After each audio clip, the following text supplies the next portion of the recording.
Tell me when. We didn't hit all these buttons. We can go. Hmm? We can go. And welcome to In the Spotlight with your girl Lisa, the Baltimore paparazzi, on this hot Saturday. Hot. I hope everybody is well. Extra hot. And you all know that's Jay McGraw talking in the background. Yeah, I'm surprised he ain't on the mic. He'll be on the mic. Yeah, he will. So, so this week I have the two winners from the Stop the Violence event that I went to in May up in Reading, PA. Now, I started going up to Reading because Jason Zavala and I became friends a few years back. I actually had my own showcase here in Baltimore called In the Spotlight, of course. And he brought artists down from PA. And, doing what I do, I give everybody an opportunity, a chance to shine in the spotlight. So Jason started throwing events up there, and he was like, I need you to come up here. Like a year ago, I was up there, and I was a guest judge. And then he asked me to come up and judge this time. And I hate judging, I swear, because there's so much talent. There's just so much talent, and everybody was so good. Of course, I had to give my criticisms, but so I got young Cobain, So, and I have Miss Sara Z. Thank you so much for having me. Of course. Now, I don't know either one of these young people, but I was clearly impressed with both of you. Young Cobain was in the first part of it, which was geared towards the kind of kids, clean lyrics and everything. And then Sara came along in the second half of it and literally blew the judges away. Anytime you got Judah Priest going, we need to get her to sing a cappella. We got to sing her the whole time. We got to get her to sing a cappella. And I was like, okay. So, I'm going to start with young Cobain because, for one, this was like, what, your fourth? yeah, like my fourth ever time performing in front of a crowd. And I really couldn't tell it. And I've been doing this I've been in the music scene in Baltimore for 11 years. So I've seen a lot of people come, a lot of people go. And when you said, oh, this is like my fourth show, and I was like, really? Like you didn't have the, thank you. You didn't have like the usual stage jitters. Like if you did, you didn't show it. Yeah. And clearly you impressed the judges because you got first place. Yeah. So how old are you? I'm 16. 16. He's just a baby. So how long? I mean, when did you first get into rapping? To be honest, I've been rapping since 3 years old. I believe it. Because I just been my dad, even when we was driving down here, having to talk, he was like when he was a baby, because there's rappers that I've been around, Choke, shout out to Choke, shout out to Franchise, Echo. When I was just young, I just used to be around them, and I don't remember it because I was a baby around the time. Right. So, music was just around me, and that's just all I love. When I was little, I used to sit on the steps and literally just make beats on the steps. There was literally they had to paint over the steps because I was literally turning it into wood, the paint was coming off, and I was just I don't know, I just love music, man. Right. And that's a similar story that I hear from a lot of artists. When I ask them, they'll be like, yo, I would be in the lunchroom beating on the tables, and and that's basically kind of the same thing, except you was on the steps and you weren't even in school yet. So so do you think your love for everything was because you were around this group, or just the love of music? I think it was just because of love of music, period. Because everyone that loves music, they all have idols. I have idols that I idolize, and Who are your idols? Idolizing wise, rapping wise, cause I rap, but I can also I be on an auto-tune a little bit, but the reason why, cause of the auto-tune is cause Lil Wayne, Lil Wayne's Right. That's like I remember I was little, like that was like I literally used to like try and like be like him. Like I would literally like take my belts off and I would put them on top of my head and I would wear the hat like to keep them down as just Right, be right. bobbing that. But I'm like like I like Trippie Redd. Like not a lot of people like look at him like that, but I like his like the way he does his stuff on autotune, like the way his vocals is. Like I like him, and I also listen to a lot of Kehlani. Like I like Kehlani. Like I like her voice. So you have like you like not just rap. You like to hear. You just like you're kind of like me. Like I just love music. Yeah. I try to listen to everything that I can. Like I don't want to stay. Like I don't want to stay in like just one genre. I want to try out all different genres of music. Like whatever I can find that's good to me, I put my ear to it and I listen. Well, my advice to everybody that I've ever come across is be true to yourself. Yeah. Don't try to force yourself into a lane because you think that's the popular thing. Be true to who you are. Tell your story, and you'll find that if you even go like a route where you think that it's not going to be popular, you'll find that there's other people who will vibe with you. It's crazy because I've seen so many people try to do what's on the radio already. And my thought it has always been over the years, like, they already have that. You have to come with something different to make them say, hey, wait a minute, this is different. Because the music industry goes in cycles.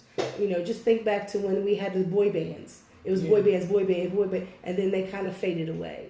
And then, we had the singer-songwriter, then they kind of faded. It just comes in cycles. But, like I said, you were on, like, you showed no, like, hesitation. You just, you performed, and, I had my notes, but it's on my phone, and I'm using my phone on YouTube. But I just remember us having a discussion on who we thought should come, be first. Yeah. And, a couple of people were saying that the one young man should be, I can't remember his name right now, but my argument for that, as well as a few other guests, or a few other, the judges, was he's been doing this like for years. Here you came out 4 shows and we're debating on whether or not you should be first. So you really showed a lot, and I'm glad to see, like, when Jason brought you over and everything, your dad was there, and I like to see that the parents are supporting their children and what they do, because I know a lot of people be like, man, this is just a phase. He'll get out of it, or she'll get out of it. It's just a phase. But it's really good to see that your parents are behind you with this. Yeah, because he's been there since like when I was like little, like since I was 3, like on the story on 426. That's where it started. He was right there with me, like just watching me beat on the steps, making beats, And my mom, she full supported me too. Like my mom and dad were there. Like they just, they were like, whatever you do, we're gonna be supportive of you. And I was, And that's great because there's a lot of parents out here. Like I said, they'd be like, no. This is not what you should be doing. You should be studying in school and getting a job. But it's really, it's really great to see that. It always warms my heart as a mother, because I'm supportive of what my kids do. Even if I think that it's not going to be, I'm like, all right, if this is what you want to do, let's ride this out and see what happens. But so. What do you, as far as like, have you done more shows since May? No. Like we've been trying to we've been trying, but it's probably kind of hard because of your age and the venues and everything. Before y'all leave here, I'm going to give you all somebody's name and information and see if he might be able to get you into some shows. Talking about Billy Live, Wisdom Court Entertainment. Appreciate it. He does a lot of shows. He's actually doing a tour right now where he's going to different cities and stuff. And I'm always about trying to direct traffic, basically. Yeah. But I figured it's kind of because of your age and the venues be like, oh, we can't have somebody in here. Do you know who Little Key is from the rap game? Yeah, actually, like, if I'm not mistaken, no, I don't think he was, cause, like, Nova, he's extra from our city, cause, like, actually, like, my dad knows him, like, knows Echo, cause, like, they tight, Right. Like, I hang with him, but yeah, like, I watched it. Well, Little Key, I watched Little Key he was at the Black Hole when he was like, I was like, who is this little kid and why is he in the club? And he rapped, and then he had to leave, of course. They let him go on first, but that comes to mind when it comes to under 18 rappers, because these venues really don't want children, basically. But I think if you let them come in, rap, and then they have to leave because it's 21 and over. But it's just so hard for young talent to have because nobody's really gearing towards those shows. Yeah. Especially we're in Reading, like a lot of like old heads, like I'm not trying to be disrespectful, like a lot of old heads, like this is more like on them, but I'm not gonna lie, like there's people out there like me, like my friend O3 Shaky, shout out to him, like there's groups like TOG, like young guys like us, like I remember having to sit down with my friend T and Stacks, shout out to them, HCM. Freaking we was sitting there and I was like, literally what I want to do is I want to try like artists that are like our age, like we really got our own thing going on, but not a lot of people are looking at it like that. And I think that more people should be starting to look at the younger group, because we understand the older guys, they got that, but the younger guys, we got a voice. Like we can literally say something no matter what. Like we have a voice. Right, because I know, like I've heard these arguments over the years and stuff, and be like, well, a lot of things that are like, as far as music goes, like I said, it's always your story. So some people like look at your age and be like, well, what kind of story can he tell? But you guys see and you're around things, and right now, if you listen, like if you do listen to the radio, but I don't, it's a lot of new faces, and now with the streaming, you can get your music out there to a lot of more, different people and all over different, countries and whatnot with the streaming and all. So I'm telling you, it sounds like you're getting ready to come up with an idea on how you can throw a show. Dad, you hear that, right? To be honest, like my mind says like it's crazy. Like it'd be all over the place. Like I don't know. I just be coming up with some crazy ideas, but they be good though. Like, right. Like sometimes my friends be looking at me like, bro, like what? And then like hours later, be like, bro, like for real, I think that actually will work. I mean, it's crazy. It's a crazy idea, but I think it will actually work. And I'm like, bro, I told you, bro. Like, my ideas are crazy, but at the same time, they're genius. Like, right. I think, like I said, I think you got something. You have something special. Like I said, it's just I can never put it into words. It's just I go based off of vibes and energy and everything. And I think that you got your head on straight. And you know exactly where you're going. Oh, yeah, and you're going to go, like, you're going to go. Yeah. So, I'm going to talk to Sarah Z for a few minutes. We're going, and then we're just going to come back and just talk to both of y'all and answer. And, just because this is not even an interview. I've stopped calling these interviews, like, probably my third interview in 3 years ago. These are conversations that we have. And it's I like to pick people's brains. I like to see where they're coming from. I like to see, I just like, I want to learn about the person that I'm talking to, as well as the people that don't know you. Even the people that do know you. They might, somebody might watch this and be like, I didn't even know that. You never know. So Sarah. Hello. Hi. Now, this young lady came and just blew everybody away. For real. So it was amazing because, like I said, Judah Priest was sitting there and he was just like on the edge of his seat, and I'm sitting there and we're all listening, and we're like, is she really singing? Yeah. I think she, like, the whole conversations that we were having was crazy. And like your stage presence, and like you just had it all. Thank you. And even Judah was like, she's got it. And I was like, calm down, Judah. But it was just wonderful. So. And you guys literally gave me butterflies that night. I was in cloud 9. Seriously. Yeah, well, because there was like nothing I'm not gonna say nothing bad, because it wasn't that we were telling anybody to anything bad. It was, I don't like rapping over tracks. I just don't like that. And when it comes to singers, I say this all the time. I can go in the booth and I can sing. The engineer can make me sound like Mariah Carey. Mm-hmm. But when I get on this microphone, I'm not going to sound like Mariah Carey. But you were singing, and I was like, okay. And the junior was like, she got to sing a cappella. She got to sing a cappella. And then you sang a cappella, and he was like, there you go. So it was. You guys were so amazing to me that night. It was because of you. Like I said, I don't never say anything negative unless it's creative criticism. And my big thing with everybody that night was, stop rapping over your lyrics, please. You know, I tell this to artists that I know, like, why are you rapping over your lyrics? There's always some, oh well, sound systems at the different venues, they suck, and I'm like, I don't care.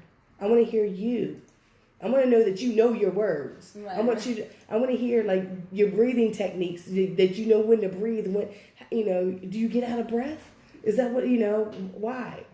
So, how long have you been singing? So I've been singing all my life. I always loved singing. My mom would tell me, shut the fuck up. I always shut the F up. Because, you know, like, when you do something of anything, right, it's annoying to people.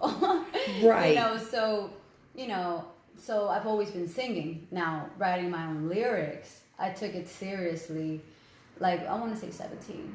Mm-hmm. I had a group of friends that also rapped. So I was a only singer. I mean, they were more like R&B, you know, and I was left under a rock, you know. My whole life, I've always basically my mentality was to survive. Right. You know, I've never lived really in good circumstances and good situations. So I never really sat there and, you know, thought about all the R&B music and all that stuff. Right. To me, music was just something that I loved without even having to hear it. Right. You understand? It was something in my soul. So I would just always sing, whatever I would hear. First, it started with Barbie Girl. You know, my mom would play that cassette all the time. We didn't really have much. Right. You know, so that's what I grew up with. I grew up with Barbie Girl in a Barbie world. And that's what I would sing all the time. So, that song itself was annoying. Yeah. So I could just imagine you going around the house singing it all the time. But it was like more songs to it, like Senorita and all that stuff. And that's what I grew up with. And when I met these friends, they introduced me to R&B. They introduced me to Genuine, and they introduced me to just, you know, like that kind of style and everything. And they rapped and they made their own music. They actually went to the studio when they were 12 years old. And I was like, wow, I was inspired by them, you know? So us being friends, you are who you surround yourself with. Right. So they were like, you know, you sing great, you know? They actually believed in me, you know? And that was a great, like a positive aspect of my life, because that pretty much pushed me to be who I am today.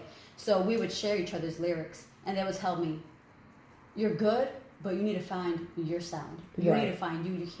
You can't sit there and try to act like Lady Gaga or try to act like BB Rexa. Or back then they weren't available. Right. Not available, but they weren't, you know, right here now. But I'm just giving you examples. So I'm like, yeah, you're right. I need to find who I am. Like, I don't want to sing like anybody. I want to sing like myself. Right. I want to stay true to me. So, you know, I would hear critiques about me, you know, not being a good singer, or not singing to like the curriculum of, you know, Beyonce or something. But everyone has their singing style. Right. You know, everyone's different, just like rappers. Exactly. Are, you know, everyone's different. So I feel like I finally found myself, and the first time I dropped my first music video was about 2.5 years ago. Oh, okay. And that's when I really took it serious, because I was like, this is what I really want to do. This is my passion. Right. But with my life situations, you know how it is when you have to survive on your own, when you got to work 2 jobs, when you're barely making it, and how can you have that extra income to have music videos and studio time and all that, you know? So I'm in a place in my life where I'm concentrated on this. And I'm giving it my all. So yeah, and like I said, like, because I've always said that music is therapy. Whether you are rapping, singing it, whether you're listening to it, you can always tell somebody, especially with me, you can always tell my mood by what I'm listening to. If I'm listening to Kevin Gates, best believe I'm probably not in the right state of mind to be. Yeah, I'm not. And when I'm at work, it's Kevin Gates and Tech Nine. That's what I listen to while I'm at work, because I need to get through this day. And I know there's going to be. I work in a hotel, and there's going to be a guest that's going to pluck my nerve, and I'm just like, just focus what you're doing. Yeah, and then when you're sad, you listen to slow music, sad music.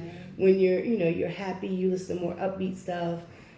So to me, it's always been therapy, and I tell everybody this and that's why I said to young Cobain, when you're writing something, it's true to yourself. Even if you are, you don't think somebody else is going to like it. Like, you might write a song based on something that you're dealing with personally, or whatever, and you write a song, you be like, I don't think anybody's really going to be able to vibe to this, or they're not going to understand. You'd be surprised. Yeah. So it's and that's the reason why, I guess that's the reason why, like, I love so much different music. That's I will go from listening, like I said, I'll go from listening to Kevin Gates to going listening to Def Leppard, or listening to somebody locally. The song that Jay played, the beginning, is my friend Bomb, and he's the reason why I'm in this music scene. So I tell everybody, if you don't like me, you're mad at me, blame that man right there. It's his fault, because I became a fan of his, and he just started doing music again, and I'm just so happy, because he's phenomenal. But I forgot where I was going with this. That's why I said interview. It's not an interview. We just talk. I was going to ask you something, and I don't remember what it was. Jay, do you think we could play a couple songs? We're going to play one song from Young Cobain and one song from Sara, and then we'll come back and we'll talk some more with them. Yeah, because I'm going to sit here and try to remember what I was talking about. I'm old. I have issues. All right, we'll be right back in the spotlight.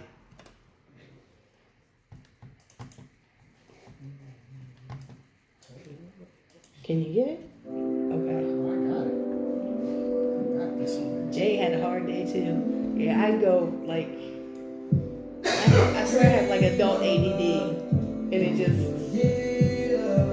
I just get excited.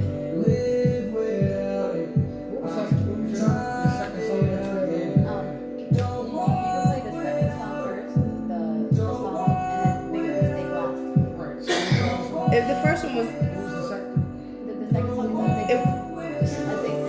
it was listed as 2017 something audio. Yeah, you can play that one first. Did you find it? Because I had it highlighted. You were supposed to move it.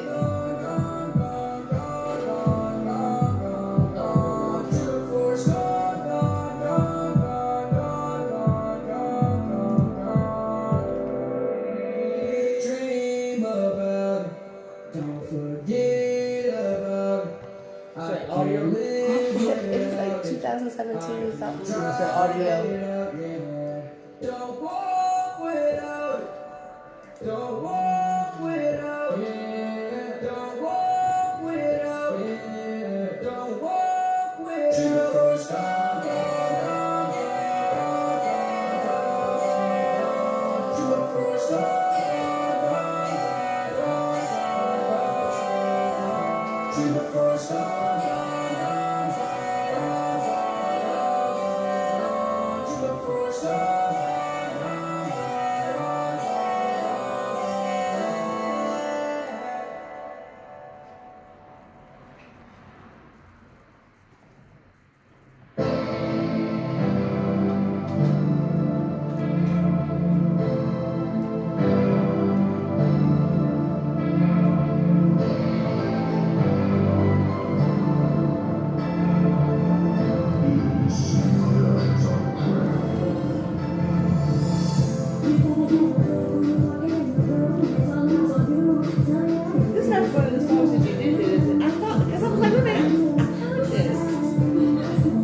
I don't allow people to post on my page.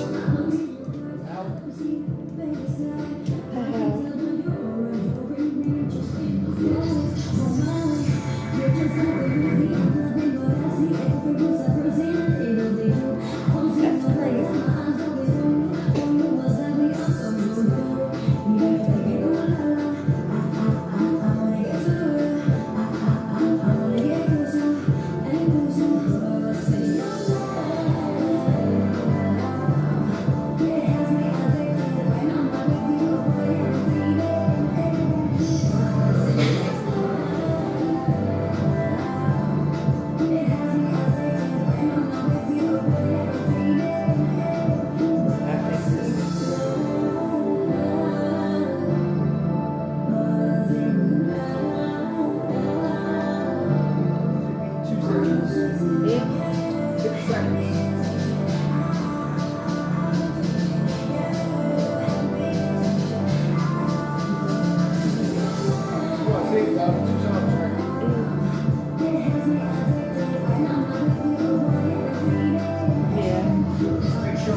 Right here, right here, right here.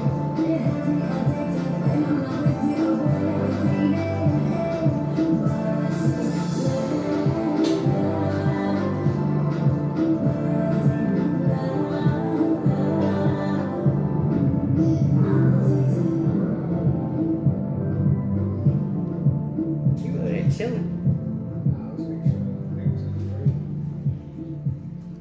Tell me when. Welcome back to In the Spotlight. It's your girl Lisa, the Baltimore Paparazzi on Power 4.4. Still gotta get used to just saying that. Hopefully I'm not switching any radio stations anymore. Look, I'm stuck. I'm stuck. Okay. So I remember what I was gonna ask Sara. Who was like your influence as far as, well, with music and all? Who, I'm not gonna say idolize, but who do you, not really look up to? But who do you who's it could be more than one person, but who do you look to as far as like the singing and all? Singing? Well, it's pretty tough. I've always loved a lot of artists. Right. I appreciate their uniqueness, their talent, their style. I'm really, really big on style. I would have to say, have you ever seen the movie Glitter with Mariah Carey? I don't remember seeing it. I don't remember watching the whole thing, but I remember that she was in that. Well, she was a singer and she was trying to get to the fame and just a lot of obstacles in her life. Right. And then she finally made it, to it. Another one is Selena. Watching that movie, just seeing all the obstacles, her ambition, her drive, her humbleness, right. That's the qualities that I look for in a person. And that's the quality that I hope to maintain. Even if I, get to that road to success or not, humility. Humility to me is beautiful. There's nothing that can overshine humility. Right. Nothing that can overshine, empathetic. I just love those qualities. So when you say idolize, I would say people like that. Right. People like that. That's who I idolize. Now, I've always loved Drake. His style, I know he's a rapper. But he kind of brings both style, of them in. Yes, his singing style. That's the kind of style I love. Right. Him. I do love Kehlani. She's amazing. Oh my goodness. I would say Ariana Grande. Love her. But those are not really people that I actually idolized when I was younger. Right. More like now. You know what I mean? Right. But Drake back then, when I was around 17, 18, because he's just so dope to me. Right. Seriously. I can't get, I'm sorry, but when I see Drake, I think of Jimmy in the Wheelchair from Degrassi. I know. Me too. It was hard for me to, change the perspective, but Right. I give him a shot. I'm like, you know what? Everyone needs to do what they need to do and get to where they Right. need to get, and I respect that. Right. He really hustled hard to get to where he is Right. now. And it's like and the reason why I ask these questions is because I like to see where your not taste in music, but your mindset in music is. Mm-hmm. Especially with the younger, the younger crowd, because when they'll say, you know, I don't know, they'll say somebody, I'll be like, Lisa, remember how young they are. Remember how young they are, you know. But when you said Lil Wayne, like, I'm like, okay, because Lil Wayne's been around. Lil Wayne used to get on my nerves. Back in the day, I used to be the ringtone lady. I used to make ringtones for Boost and Nextel phones out of my house. Oh, wow. Right. I always had a hustle. And so the kids were always coming to me and getting,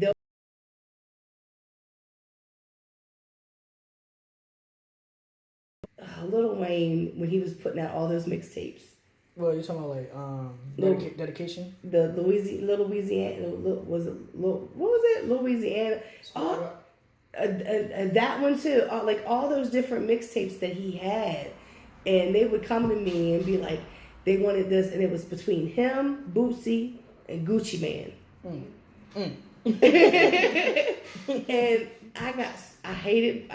to this day, I hate Bootsy's voice. I cannot, I will listen to him talk in an interview and I will be okay. But as soon as he starts rapping, I can't stand it. My daughter's like, but Ma, this song that he's talking about his kid, it's a great song. I'm like, it can be a great song. I just can't get past his voice. And my kids have been very influential as far as, it took me a long time to even like Kevin Gates. Because they were like, Ma, you got to listen to him. Ma, you got to listen to him. I'm like, no, I don't want to listen to him. Like, I don't understand what he's saying. Like, I don't want to listen to him. And then it was one song that they played for me, and I'm a words person. So lyrics mean a lot to me. And so I went and looked up the lyrics. I was like, wait a minute, hold up. This guy might be okay. Now I'm one of the biggest Kevin Gates fans. I went to Michigan to go and see him when he got out of jail. And he that was like his first concert. We went to Michigan. We drove to Michigan. Me and my homeboy Steve drove to Michigan to go see this man on stage. Hot, and he's got a long sleeve flannel shirt on. I know he was hot up there, but yeah, you get really hot when you perform. Yes, because those lights, and you're moving around, especially if you're moving around up there. But yeah, so that's what I wanted to, I knew it was something I wanted to ask. I'm just like, I like talking to people because, you know, anybody else who would see young Cobain and be like, who is trying to your age, they'd be like, oh, well, but talking to you, your mindset is not that of a 16-year-old, and that's good. And like that song that you sent, that was which one was that? Dreams. Yeah, that was Dreams. Yeah. That was very like not what I was expecting. Yeah, you know, great quality. Right, it was not what I was expecting as far as, you know, I was expecting rapping.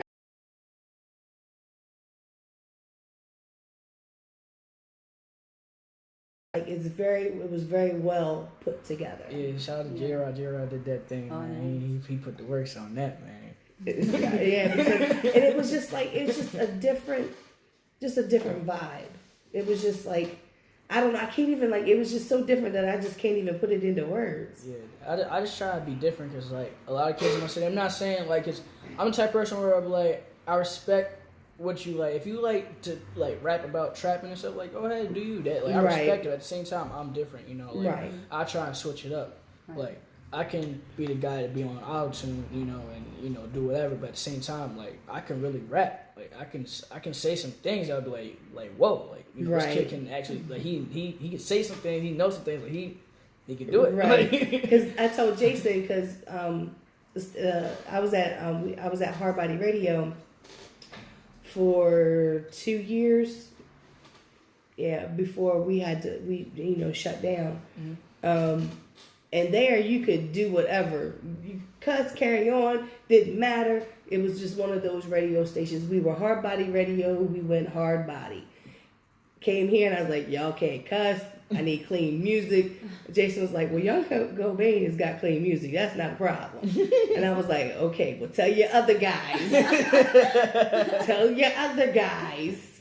because they're coming back down. Jason and I have an agreement that once a month he brings somebody from PA down here, and and it just gives them an opportunity to be able to come to a different city and talk and have an interview, and then I try to work my magic and get people connected with, because who wants to just perform in their city?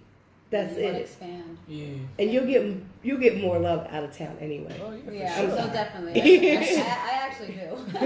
Right. I don't know what it is. Even if they don't know you, and you're one of your own, blah blah blah, and they're just like, I'm like, okay, yeah, that was nice, and you're like, really? That was nice. That was awesome. Go to another city and they're like, oh my God, that was fantastic. It's just a whole different vibe. I don't know why it's like that. I know. But it's like that. And it's everywhere. I hear Baltimore people, artists say, oh, it's just Baltimore. No, I've been different cities and it's everywhere. I don't know why. Because I've had PA artists come down and tell me, yeah, they just don't do this and they do this and they do this. And I'm like, they do it here too, sweetheart. Yeah. It's not just there. I don't know what it is. It's just that mentality. And there's enough, like I said, especially now with the streaming and everything, because when I came in the scene, and Jay, you can attest to this too, it was hard to get you had to like sit at your computer on dial-up to try and get your video on YouTube, and it could only be but so big of a file and so many minutes, and then to get your music, you couldn't even get your music like uploaded. This is back in MySpace days, and they only had 4 songs on the player on MySpace. You know nothing about that. I used to have MySpace. So. I still got my MySpace pages. I know a little bit about it. They deleted my account, so I wasn't active. Well, I got 2 of mine back. Because I had 3 accounts, but I got 2 of mine back. Nice. So my pictures that were posted there, I got those back from the different shows and all. But it's so much easier now to get your voice out there. You know what I mean? It's so much easier now to be seen. Like you said, you put how many music videos? You just got the one? I've Never Be, I have Jigga, Oh Baby You, and Addicted, and then I filmed my 5th one, Biggest Mistake, last weekend. Oh, okay, that's coming out soon. Yeah. That's your new song. My new song, yeah. And you got plans on? I know you got plans on doing some videos. Yeah, I'm actually supposed to be. I'm waiting for Elias. If you can reach back out to my dad, please. Yes, he texted you, and we ain't getting He's nothing actually the back. one that shot my video. They put Elias Guzman. Yeah. I texted him. We ain't get nothing back, man. I don't know. He said he was busy. Is that the because the from your the oh my God, from the Stop the Violence event? Yeah. Okay, all right. I mean, we were supposed to get up, but he said that he was like busy and stuff. But like, we went on and reached back. I think I might be if I'm not mistaken, we should be having one with Flo, right? Mm-hmm. Yeah, Flo. Yeah, shout out to he shot all my videos until the 5th one. Yeah, shout out to Flo. I like, cause Flo, he got movement. He's hands down amazing. Really? Yes, he. Yeah. He knows. I'm sure they know too. Yeah, he's done so many videos. Like, that's awesome. Like probably shot like almost everyone in Reading. We have well, for the longest time we had Prophet and Spielberg. Those were the main 2 videographers that we had here in the city for the longest time. And then of course, people decide they can't afford those or they don't want to pay that. And then they started, people started shooting their own videos or, so now we have a lot of different videographers, and every videographer is different, and that makes up for I like to hear artists on different beats, and I'd like to see them with different videographers as well, because what I've come to realize, what I've come to see, there's very few producers who can make beats and have me go, who's this? And because it's like producers have this one style, You know, like if you hear a Timberland beat, oh, that's a Timberland beat. Yeah. You know that's Timberland. You know, so I've there's very few that I've come across that they'll make beats and I'll be like, who is that? And they'll be like, oh, that's so and so. Like, no, really? Videographers, to me, some of them do the same thing until they're put into that predicament where they have to step their game up because now they're in competition with somebody else. Correct. Yeah. And for the longest time, I think it was just Spielberg and Prophet. And Prophet's still doing. Actually, I just seen where Spielberg posted up. I think he might just have to be recording right now. I don't know about videographer, but Prophet's still out here shooting videos. He shot videos for Scarface, Jadakiss and the Locks. Oh my God, the list is huge. Joel Ortiz. He shot Joel Ortiz right here in Baltimore. Freeway. Yeah, Freeway. Like everybody that he's worked with, I think, just about. And he shot videos for them.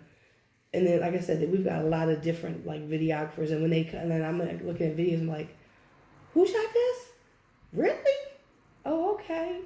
You got good. You got good.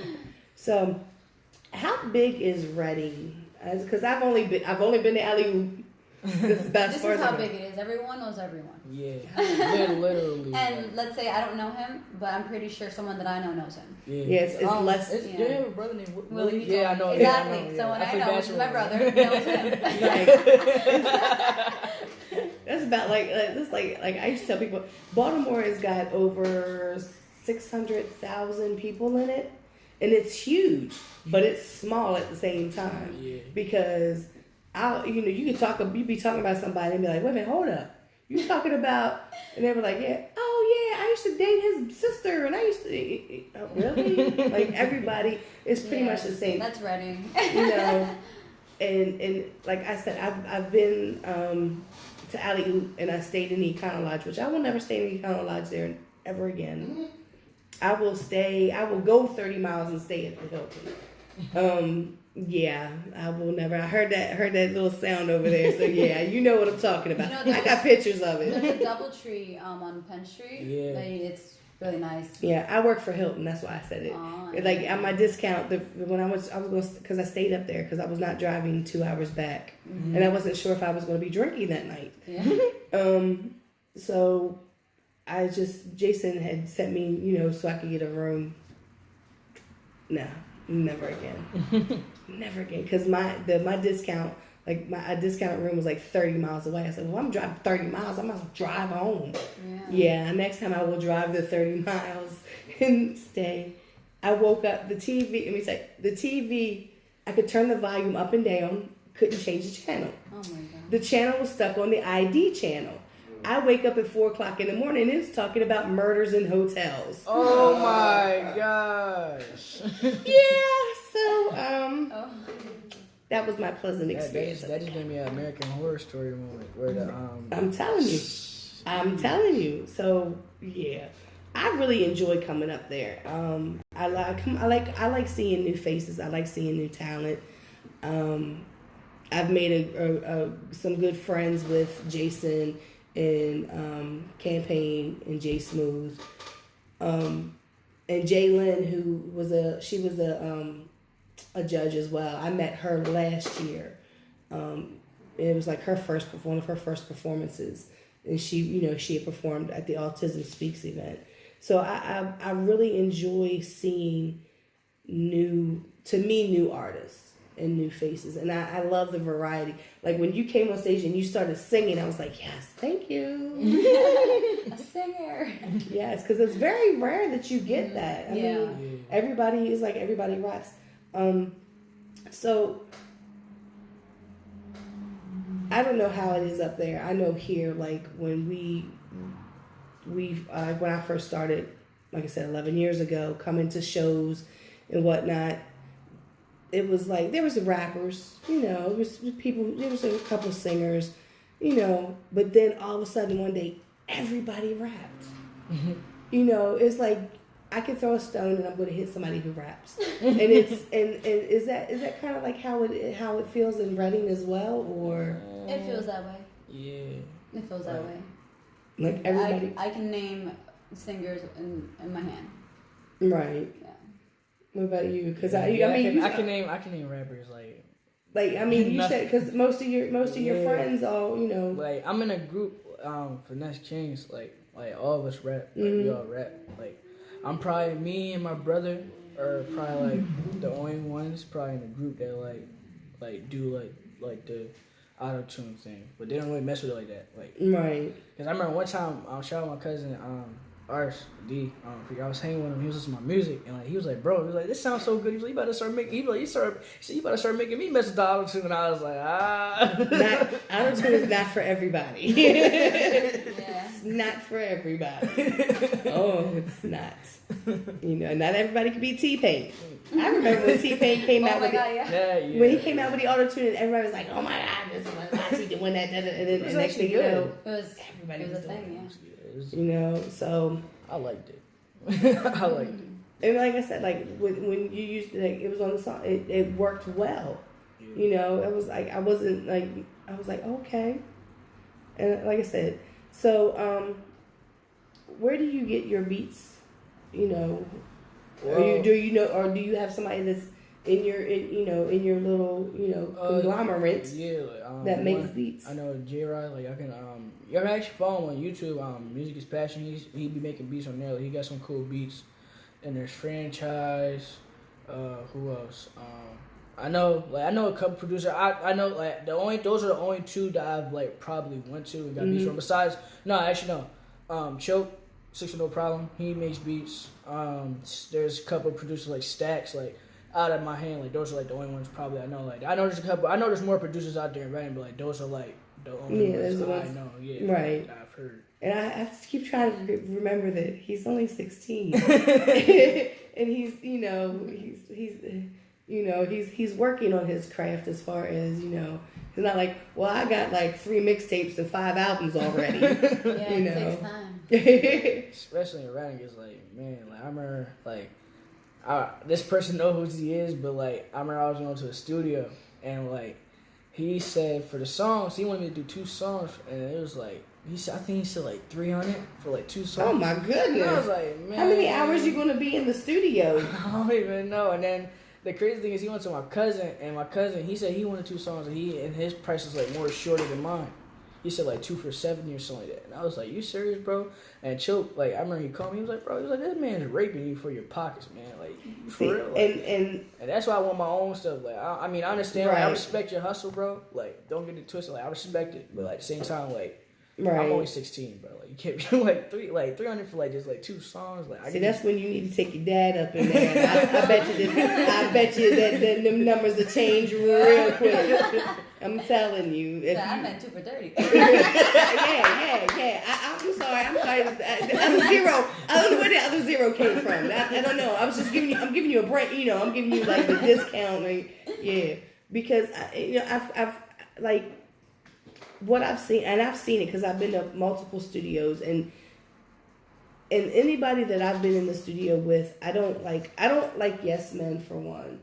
If a song, if something's not right, I'm gonna tell you. Look, a friend of mine, he sent me a song. He was like, "I want your opinion." People send me songs all the time. Be like, "I want your opinion." I don't know why.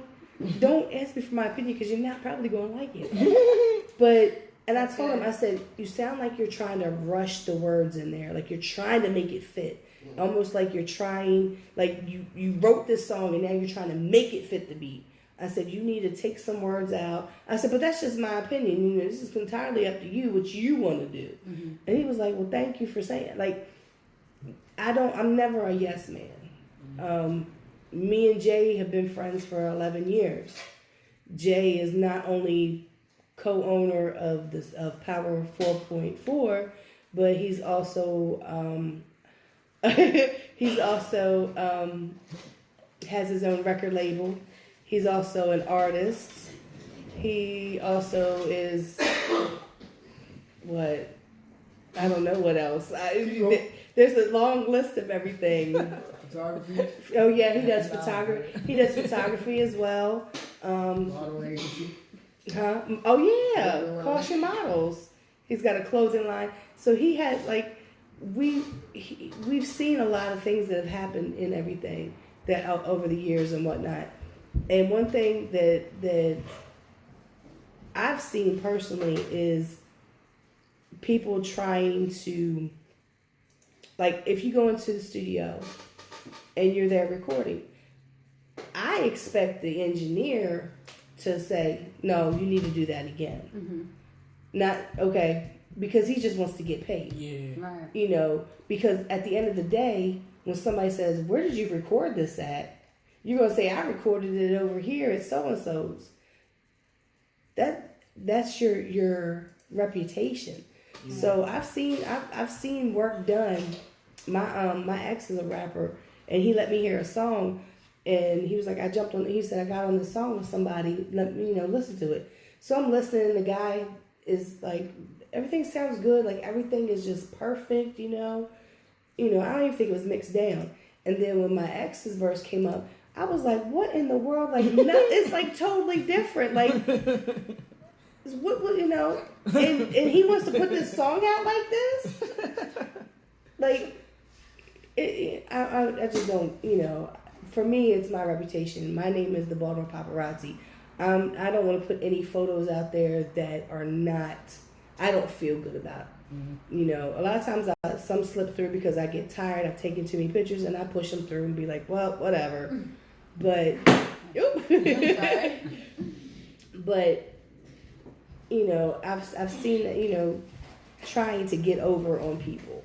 And maybe he was trying to get over on you because of your age, or maybe he was just trying. I mean, hopefully not. Like, to me, like I met him in person. We texted. Like he seems like a cool dude. So like, hopefully not. Because if that did, like he, like yeah, because I can't see $300. I mean, what's that? Is that for a whole? You said it's 2 songs. No, that's a whole album. Like, that's mixing and mastering. He said the mix. Like I don't even know. Like right, like, it was so long ago. But I just know 300 something came in my head. Mm-mm. Like as soon as he said that, bro, I was like, you serious, bro? Just for like 2 songs, bro? Like come on. And honestly, as an artist, stresses you out because it makes you like not that you want to give up, but you're like, give me a break. Right. You know what I mean? Like, I just want to get my craft out there. Like, right. I mean, not a lot, especially in Reading, like, not that many people have $300 unless you.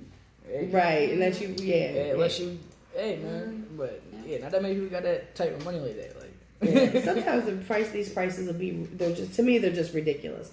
And like I said, here in the city, I know if I really thought about it, I could probably write a whole list of studios or a list of engineers.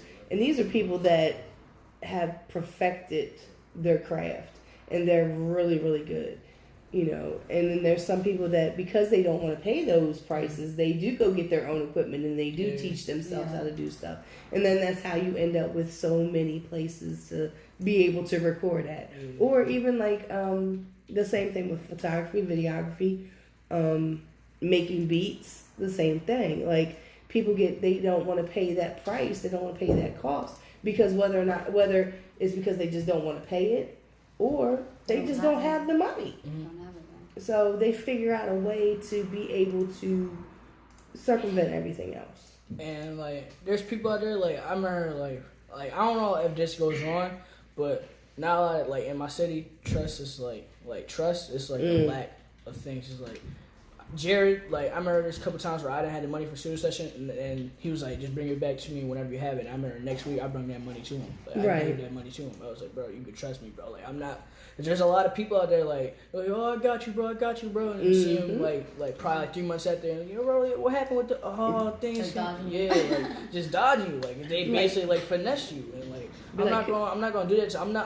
That's one thing I don't do. I'm not gonna finesse my own friend. Like, I'm not gonna finesse someone that put their trust in me. Right. Like, if you really, bro, like if I don't have it and I say I'm gonna give it to you, you got my word. And it's not like they don't know where you live at. It's like literally everybody knows everybody. Right. Literally, like it's just crazy, man. Like, So Sarah, like I'm sure it's probably more difficult. Is it more difficult for you to find like music because I don't know. I've never interviewed a singer, and as far as where you get your music from to sing, to sing to, because beats is something like kind of like different. I think is it? Yeah. In order for me to write the beat, it has to feel it has to move my soul. Right. And it needs to get me like, if I'm not moving like this, I'm not feeling it, and I can't write to it. I'm not the kind of singer or songwriter to just write and then go on a beat. I can't do that. People that can do that, artists that can do that, I'm like, wow. Right. I salute you because that's dope. But me, on the other hand, I can't do that. Right. I literally have to organize myself. Verse 1, chorus. Verse 2, chorus, hook, or wherever. Right. I'm more of an organized songwriter, and I need that beat as a foundation for me to build on top. Right. So when you say beat, yes, I find my beats wherever. On websites, YouTube, then they direct me to their websites. So that's basically where, my first song that I released, Never Be, the original song was the remix to Am I Wrong? It was like a remix instrumental that sounds nothing like it. Right. And I was just like listening to it, I was like, wow, I like the song. So then I started like, funny how you always come around when I decide to move on. And then I was just like, just kept going, because I was going through a breakup. Right. And this guy, or this person, I felt like every time he felt like I was moving on, he wants to come back. Of course. So I was like, so I wrote this song. Whenever you have a chance, when we're done with the interview, you can definitely listen to it. And I met this producer, which ended up not working out because he did to me what has been done to him. But the good thing that came about it with that situation was that song. So he created that from scratch and made it into like a reggaeton kind of beat, right? To make it more commercial. And I was like, okay, yeah, we can do that. So that was my first song. My next 2 songs that I released, I got them from a website that I paid for. Okay. Like I paid like a lease. Right, you leased the beat. Because being ripped off the way I was ripped off and treated the way I was treated, I was like, you know what, I'm gonna record these 2 songs myself. So Oh Baby You and Jigga, I recorded it myself. I've gotten a lot of critique, but you know what, that's my natural voice. Right. That's me on the beat. I don't care. Like I'm right. Because I'm not gonna sit there and act like I'm this big superstar that has auto-tune and all these crazy nice technology to make my song sound dope. I'm not gonna act like that. Right. I don't have it. I don't. But I'm gonna figure out a way, of course, like you were saying, to make my music out, like to get me out there. So I wasn't gonna sit around like sitting duck. So instead of finding a producer to rip me off, I kind of just did it on my own. So that's where Jigga and Baby You came out. And then Addicted, I actually recorded it in the studio that I was working with the guy that ripped me off, because I was doing a competition, and I asked him as a favor if he can just record that song for me, and he did it for me, but he put the volumes down. So I wouldn't be able to use it anywhere, but I still used it. I didn't care. Right. So that's the only critique I have about Addicted, the song Addicted. Mm-hmm. And then the song that I'm releasing now, my 5th song, I actually went to a producer. His name is Andrew Sherback in Easton. Super dope, very professional. He has been awarded in the Josie Awards for Producer of the Year a couple of times. He has national awards too. So, I just feel like with time and just precaution, I'm slowly getting to where I need to be, Right. Just, it's a journey. It truly is. I mean, for me personally, anything that comes quickly can be gone just as quick. Exactly. So that slow kind of gradually getting there, it always, like, when you get to that point to where, like I said, when you, like you said, we gave you butterflies when you won a competition, and you're like, you guys were like, to me, I was like, okay, this is it's a competition, and we're sitting in the bowling alley, but Jason gave some awesome prizes too.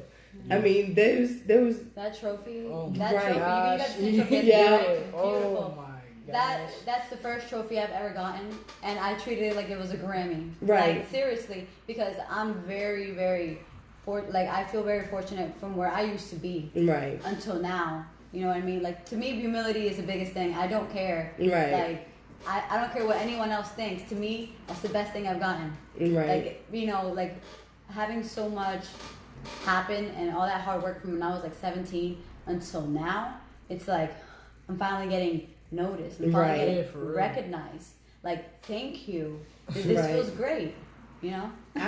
I kind of like, cause I finally got there. I got there late. Oh my god!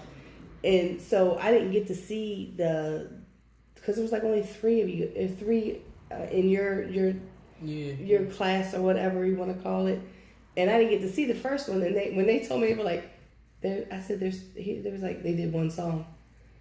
I said they did one song. That was it. It was like yay.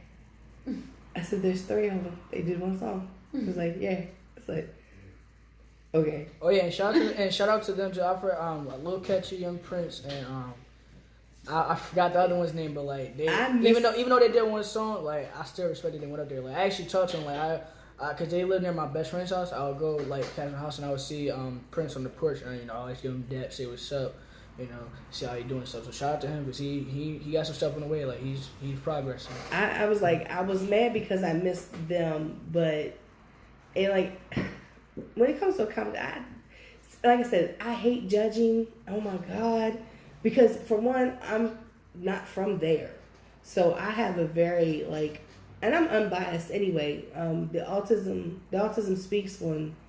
Was it that one when BBK was up there? Autism Speaks last year. You were. Anyway, I know you weren't, but and Black Salem was up there, and those were two groups from here that I directed to Jason, and it was not. I was not being biased by any means. Like everybody agreed that Black Salem won first place, just based off their stage presence, everything. I thought that BBK should have second because they didn't rap over their lyrics. They had a wonderful stage presence.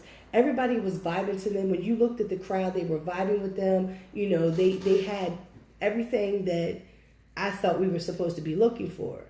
And they were like, no, that he should win. I was like, why should he win? I didn't hear his voice not once. I heard his track. Like I heard the CD. I didn't hear him. I said he was jumping around, not even rapping into the microphone. So how can you say that he should have won?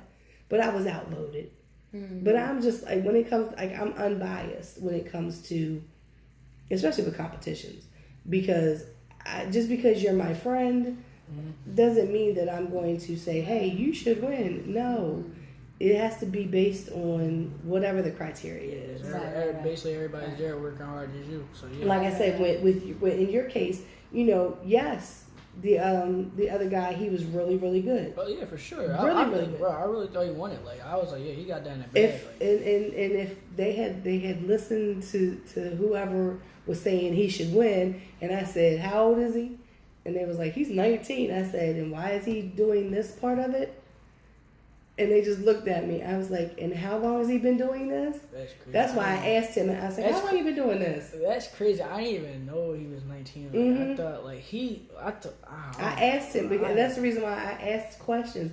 I'm like, how long you been doing? He was like, 6 years. I was like, how long you been? He was like, my fourth show. I was like, yeah, for me, it was just nothing. Like, you had it, because, I was just like, okay, this is his fourth show.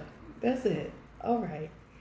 And then, like I said, with you, it was just like, everybody was unanimous. Like, and then somebody came over and was like, but she's not even here. And I was like, I don't care. Yeah, this is not a rap. I actually had another show that night, and you back to back. And you had told us. Yeah. And I was like, because I walked over towards the bar and somebody was like, come here. And I was like, what? He was like, well, I think they should win. I was like, well, that's your opinion.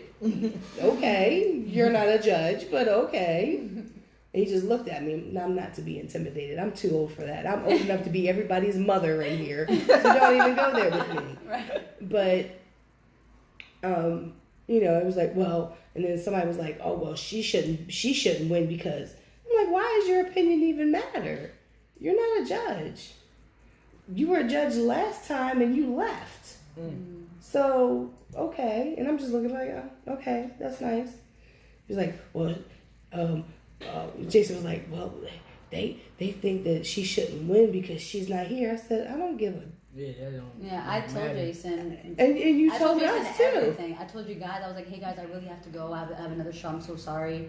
I have another event that I have to perform at. And they were asking me where I was at. And I was like, oh my God, like, you know, to wait till that once because I didn't want to miss them and Right. you guys, and I didn't want to miss the other people. Of course. So it's kind of hard to, you know what I mean? But Right. I came back. Right, you did. And that's why I said, I was like, when he said, she shouldn't win because she's not here. Like, You know, I get What? so much hate, and I don't Right. understand why I get so much hate.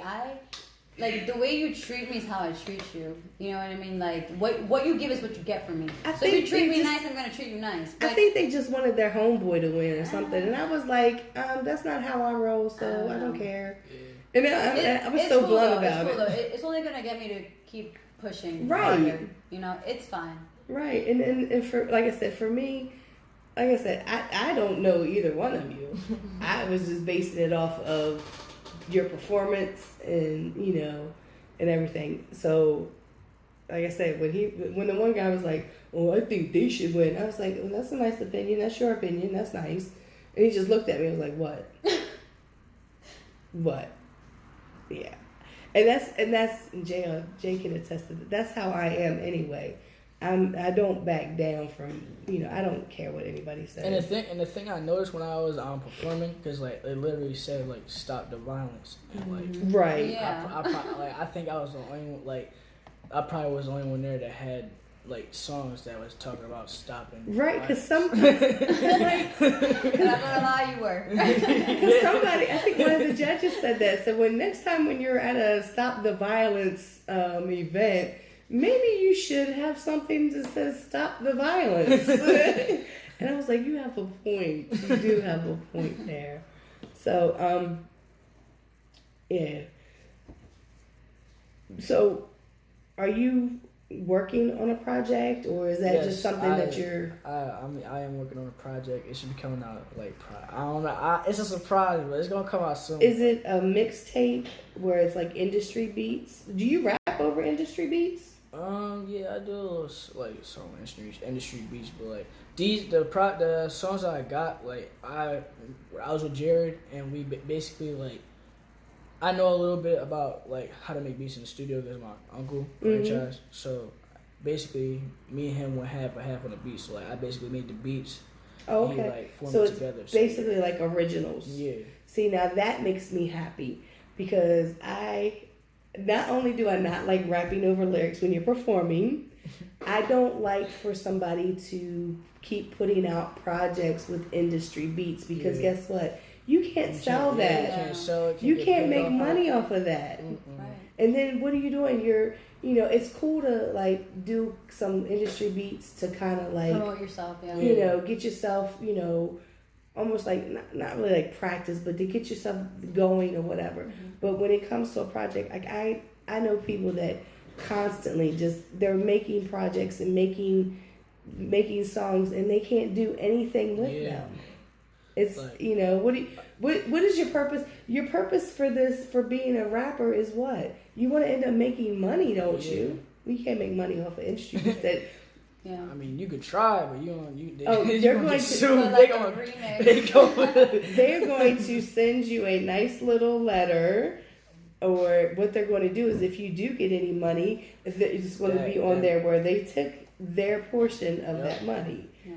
Yeah, I've had this conversation with somebody that was telling me about when you do try to use a beat and you reach out to the company. You email them, you try to reach out, and if they don't respond and you record that song and you put it out there, and when you get those royalty checks, there's going to be right there where it says their name and their money that they're going to get from that beat.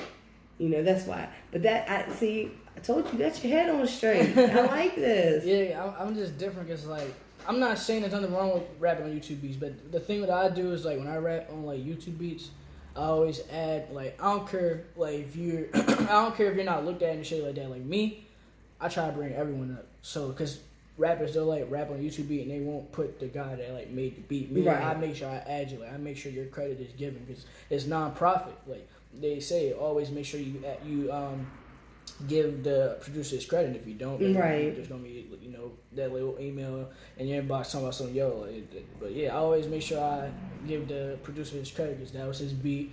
I liked it, and I put my voice on it, and I just did my thing. Right. And But- that's because so you got you've been working on a project, so Oh yeah. that's good. This project, like, I was just in the studio with J-Rod, and I was like, bro, like, let's just try and, like, do something, like, good. Like, even if the people won't feel it, like, I know other people won't feel it. But I know that, like, the next projects I make, since I'm getting my studio together, like, man, I got some crazy ideas. I'm about to go all out.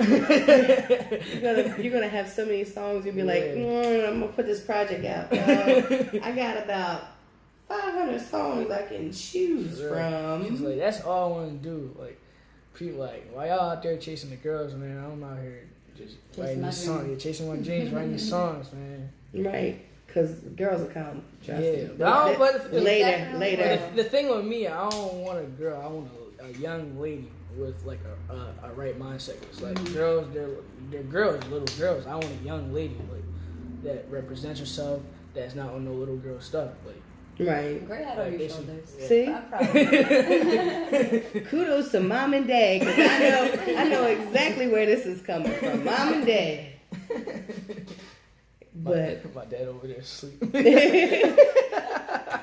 this heat got me. It's like 200 degrees outside. I'm telling you, it's ridiculous. That's why I was like, when you said you was coming down early, you was gonna like chill, and because we have what's called Artscape, and it happens every year, and it's what 2 days, 3 days, it's the whole weekend, and it's arts and music, and they block off the whole area down on Charles Street. That's why I said if you go down towards that way, towards it's like Charles and North and all out in there, and it's just like it's really. If it wasn't so hot, it'd be awesome. Oh yeah, because everybody is out there just walking around. Like I said, there's different like exhibits going on. There's different things going on in the different because that's down there where isn't that down there where the Art Institute, the school, Micah. Mm-hmm. Yeah, that's where all the artsy people are down there, and so paintings and sculptures and all kinds of just wonderful stuff. It's just too hot to be out there right now, and with no chance of cooling off. That's why I told you if y'all can, be careful of the traffic. We did. We went on the I don't know where, I forgot what it was like at, but it was like this.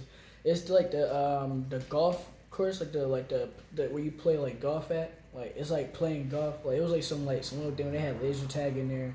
We just went in there and like played laser tag. Where's that at? I think it's called like Monster Golf or something like that. Like you went to like putt. Yeah, place. yeah.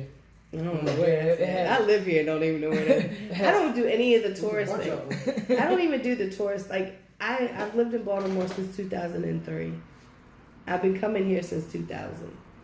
But I don't do none of the, like, everyone's like, oh my God, we're going to go down to the Inner Harbor. Go ahead. Have at it.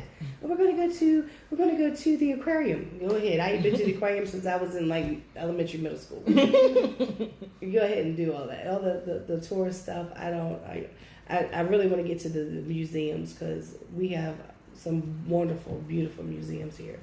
But I don't do crowds and then parking.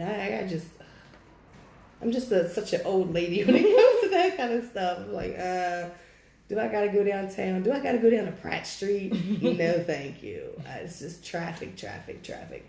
And that's where all the, that's where the clubs and all are. Like the power plant is down there.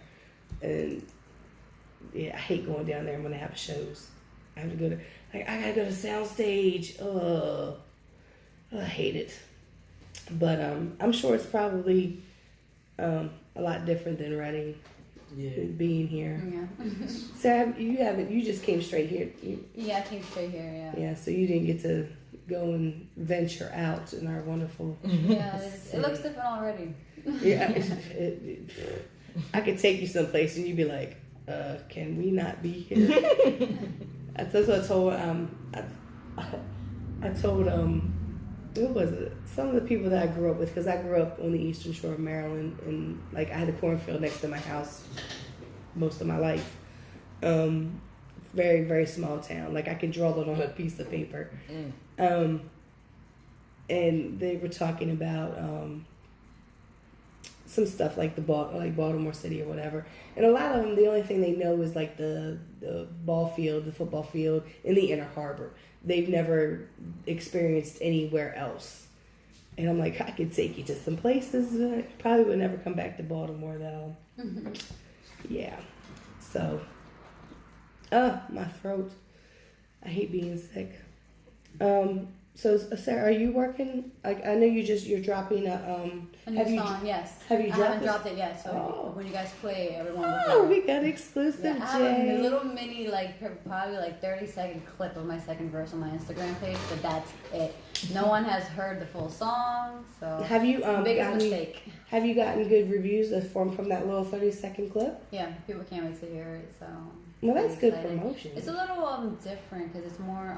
I wrote it in 2016, so it's different from the music that I've dropped now. So I'm like going back. Okay. You know, so it's more like I want to say pop, but it's sad. So I mean, I guess you'll hear it. You have your own opinion. Right.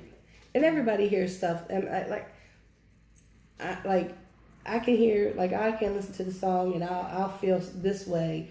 You know, somebody else can hear the song and feel that way. You know, and that's the beautiful thing about music, just in general. Like Yeah, this one's definitely more heartfelt. It's more dig deep, more emotional. I'm pretty sure you're gonna like the lyrics since you're big. Yeah, I am. I'm big on lyrics. I just, if it doesn't, like, that's the reason why I can't get with some of the new music, you know, some of the new artists, because I'm like, you're not making any sense to me. I don't understand what you're saying. Like, what are you talking about? And then I used to be, I'm still like the person that when I listen to a song and I close my eyes, and if I can make a video of that song, then okay. But if I close my eyes to some of this music that's being played on the radio that's supposed to be so good, I'm going to have an epileptic seizure because that's exactly how I feel. Like, it's like, and I'm like, wait a minute, hold up. I'm not understanding this. You know, and for the longest time, I was one of those ones that this is not hip hop. This is not hip hop. Yeah. But then I was like, okay, take a breather. It's a subgenre, like how rock music has subgenres of heavy metal, grunge, and yeah, you know, all grunge. different types. So that's this, you know, mumble rap or whatever it is they want to call it. Mumble. You know, I think it's a subgenre of it. Yeah. I think like basically like the way it is, like I think to be honest, like yeah, mumble rap, you know, that's a genre. At the same time, I think we need like my favorite hip hop around the time was like old like 90s. That's the one. That's the best. I love the 90s. 90s like, and 2000s. It was early 2000s. Like because there was literally like rappers and there was also R&B singers like Mary J. Blige. Like you know, I love like actually like my mom like she actually like her putting me on the Mary J. Blige. That's like one of her favorites. Like I like her music. But I just love it. Mary makes the best music when she's going through a breakup. Yeah.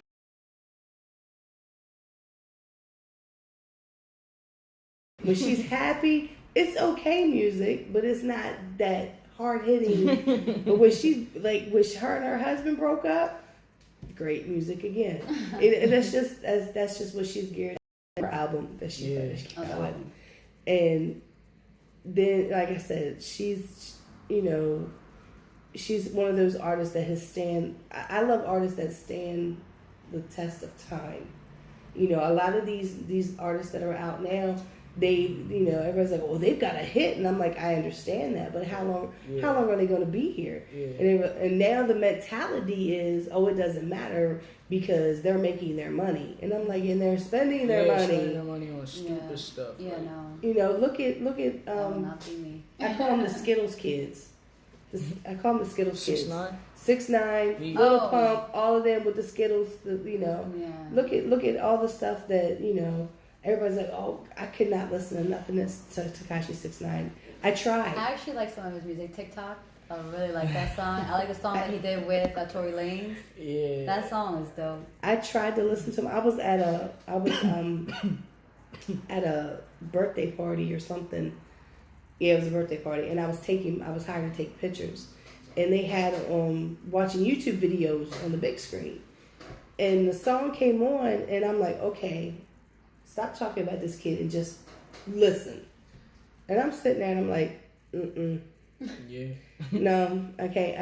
I tried. I can't do it. You know, I have to at least give somebody a chance before I can discredit them. Yeah. And I was like, I don't like him. He's just, I don't know. But he has a fan base. Well, he had a fan Yeah, base. he did have one. I mean, if you like him, go ahead and like him. At the same time, like, I what he like 2 of those songs that he did. Right. You know, and that's like I said, I like such a variety of music.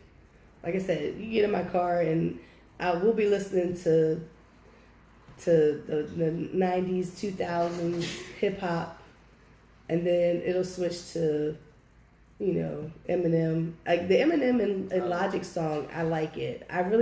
Logic is not my taste. I don't know why.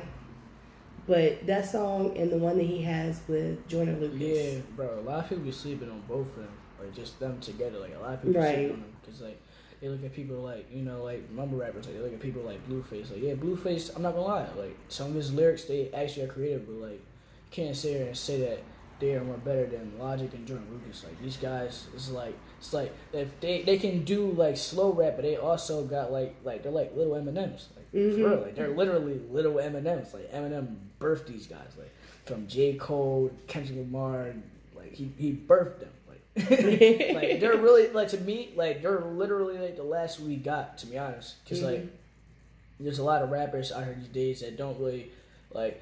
I remember like. They don't really listen to versatile things. Like I'm not saying most of the rappers that like mumble rappers are not versatile. I'm not gonna lie. Like Lil Pump, yeah, he may be a mumble rapper, but there's a couple. I remember like there's a couple lyrics in one of his songs where like he actually like said some things. I'm not gonna lie, but like at the same time, like he's not a real lyricist like J. Cole and Kendrick Lamar. I'm sorry, I just don't feel that way. J. Cole. Who? He is. Yeah, J. Cole. So, like that's. He's my answer. Like, he's. I like and I like J. Cole. Like I like J. Cole because I like metaphors. I like the fact that he says this, but he means this. Yeah. And when I catch that he means this, I'm like, oh, he meant, oh. And I like for myself, I like that. And I like the fact that he's not falling into that, oh, I have to be this person. Like and he his hair grew. Yeah. He just let basically. If you were to see him walk, you would not think that he's a rapper. Yeah. Like that has been everywhere and has done music with everybody. You know, because he doesn't look that part. He's like, no, I'm not doing that. That I'm just gonna. He's true to himself, and that's why. That's like I said. I love that about him. His lyrics, and like I said, his lyricism as far as going from, you know, saying this, and then I'm like, because Middle Child's been playing on XM radio. Like every time I turn around, it's playing, and I listen to the word. I listen over and over and over again, and I just love. And I love when he's like, what was it? What was that one song he did? And everybody took offense. All the new age rappers took offense. And it was like Lil Pump to 1985. Yeah. That's He just Control? No, 1985. Control was Kendrick. 1985 was like basically directed like I wouldn't say it was fully. It was directed at Lil Pump, but basically it was in a way of like, yo, like basically like I heard the lyrics and basically he was giving him a wake up call, like, yo, you have all this now. But later on, it's not going to look good if you keep on going the way that you're going. And J. Cole, the reason why he's a real man to me, because he's a good role model, because not only does he know how to handle himself in public, because he can literally have fans come to him and he'd be like, you know, like, I don't know what he does, but like, I know that he like basically keeps it pushing. Like he talks to them, but he also keeps it pushing, because I never seen a video where people have been like, oh, they went up on J. Cole and, you know, like jumped him. J. Cole's not that type of person, you know, like these guys in these days, they act tough, you know, oh, you know, no one touched me, I stay. But J. Cole, he's a humble person. Like, he really does not show this type of energy. Like, I like J. Cole. Like, J. Cole, he recently just, like, the song London with Young Thug. Like, no one ever thought he was going to, like, do a song. I don't even with like Thug. Young Thug, but that song, my friend was like, this song right here, and I was like, what is it? And he was like, I was like, Young Thug. And he was like, yeah, because my friend, he's a rapper. And I'm like, and he's always telling me about, like, he told me about YK Osiris. And I was like, where are you finding this music? He's like, it's on XM radio. I just be listening. And there was another one, what Thut Moose or something like that.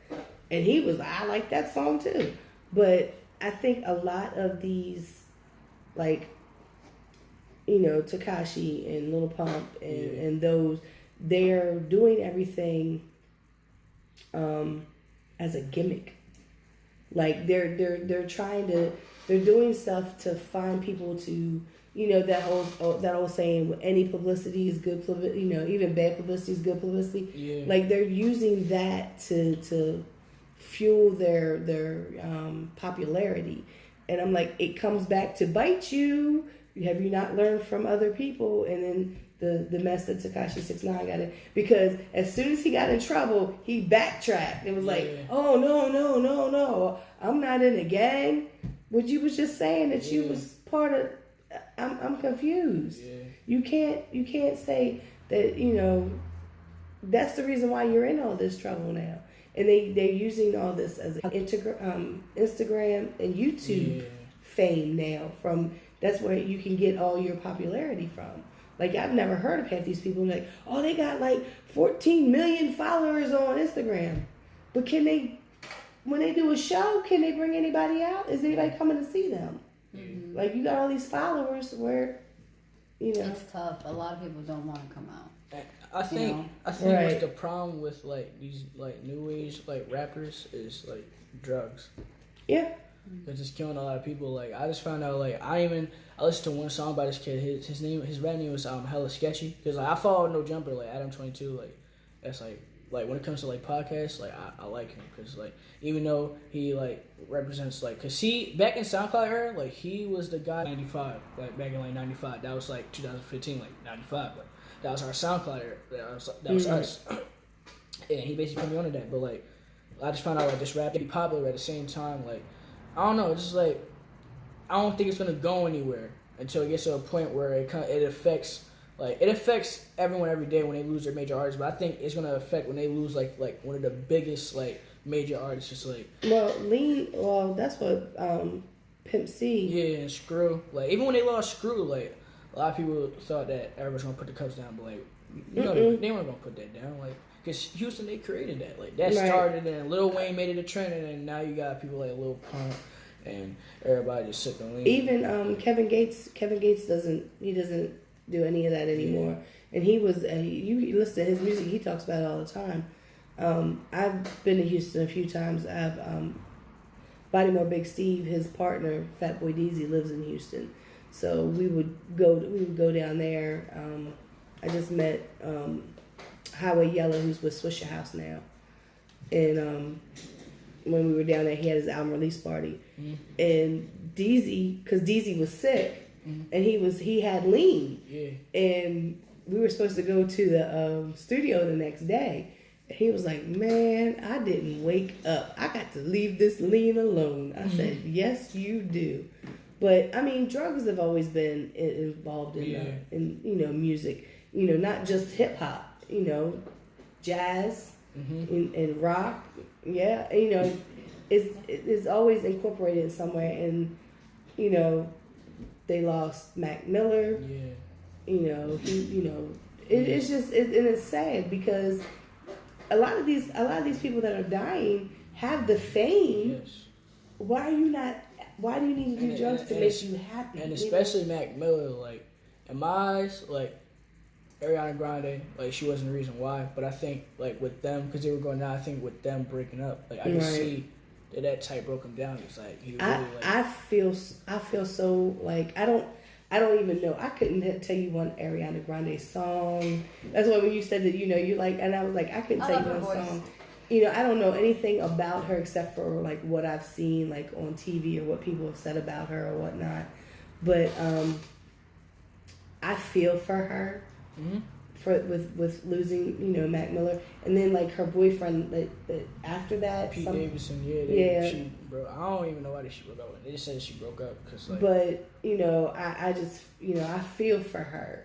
That's the only thing I can put to it because, you know, I lost my husband 14 years ago, and I know that loss of losing, and for and for them to be in the spotlight like that, you know what I mean? And yeah, you know how people can be, especially fans.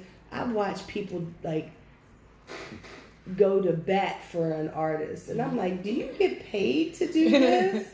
I'm not arguing over, and so I'm sure she got a lot of backlash from when Mac Miller passed away, because I know that was like, oh, she's to blame. She's to blame. How are you blaming this lady? This young woman, like, you don't think she's going through her own personal hell? Exactly. So I as far as like the drugs, I don't think the drugs are going anywhere. Yeah.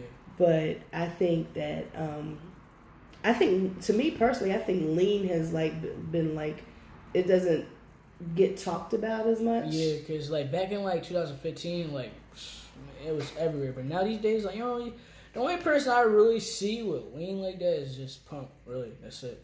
Like, yeah, I haven't really seen, because like I said, Gates was the only person that I remember since Pimp C. He was the only one that used to talk about it. It was in the video. One of his videos, you see him mixing the lean up, and everything. So, but he's stopped all that. He just talked about that in one of his interviews, I believe, where he said that he doesn't do anything anymore. He's awesome. I want to be like him one day when I grow up.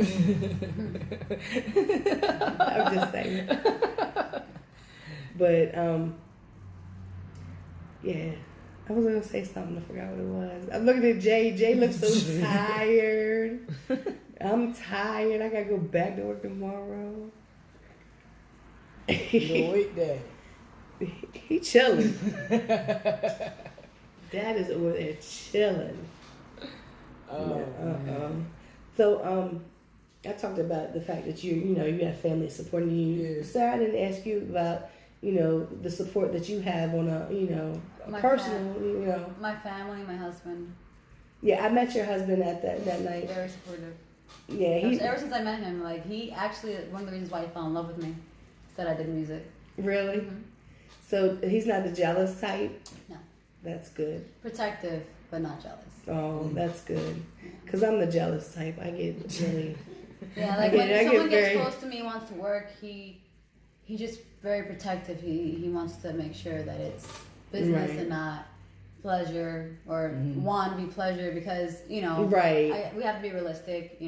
Right. Attractive. Right. And him and I, we always battle with that, because he's a great looking guy too. He does modeling, but we trust each other.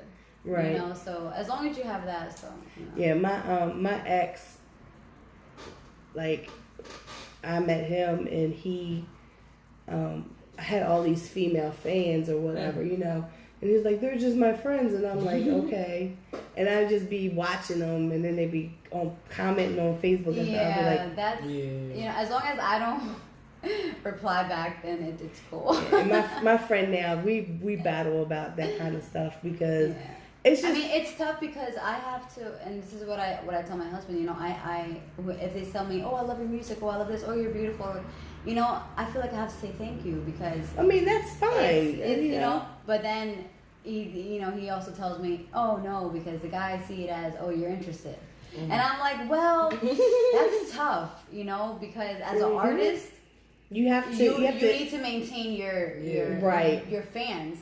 And as a woman, I understand where he's coming from. Right. But I'm not portraying, just a woman. I'm portraying me as a singer and me trying to create a fan base. So it's a little difficult when it comes to those kind of little tweaky things like that can bother in a relationship. Right. But it's all about communication. And that's like, I tell him, I was like, because he was like, I don't understand why you get so mad. I'm like, because they're sitting here, all these like. There's females that comment that I've seen over over the years or whatever, and then all of a sudden there's these new ones that pop up, and they're sending kissy faces and saying to me inappropriate things. Yes. And he's like, and I'm like, he's like, I just don't understand. Like, we just got into this argument the other day. I just don't understand.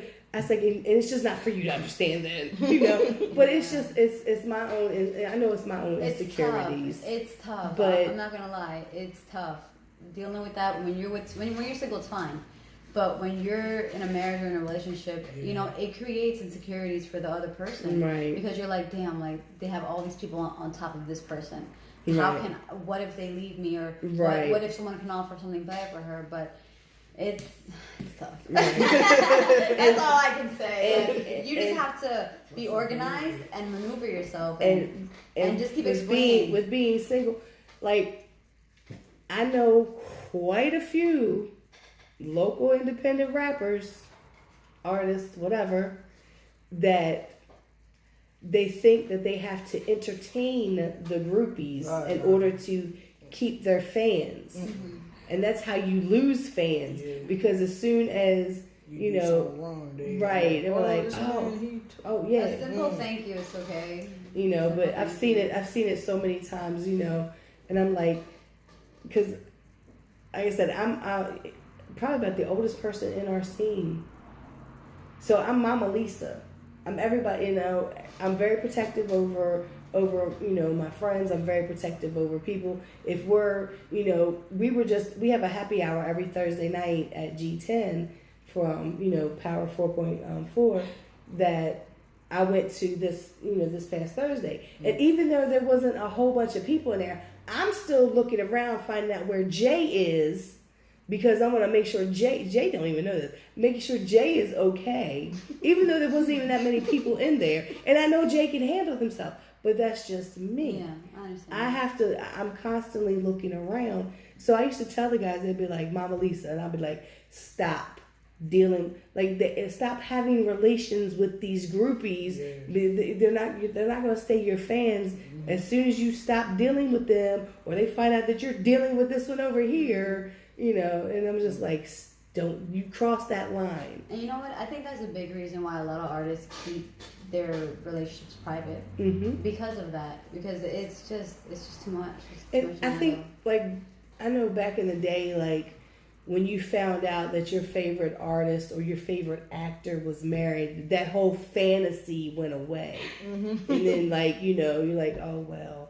And then so they kind of like, okay, well, I'm going to keep it private that I've been married to my wife for 10 years, or I've been in this relationship for this long. That way my fans will keep coming and keep supporting, and that's another. And nobody knows about me, and you got all these females comment and everything. He was like, they say that, they do that all the time. I don't pay any attention to it until you do pay attention to it. So it's just like, I figured, because and you're right, because you're very pretty. And and I know that guys, that's the first thing they see. Mm-hmm. And I used to tell the girls, the rappers, the female rappers, I know there was they would come out on stage and they would have their t-shirt and jeans on and their sneakers, and they are rapping and they're saying words and everybody's vibing with them and everything else. Then all of a sudden they change up and they start coming out with their cleavage out and they're showing their booty, and none of the guys are listening to your lyrics, sweetheart. They're just looking at you. They're just looking at you. You have to understand the difference.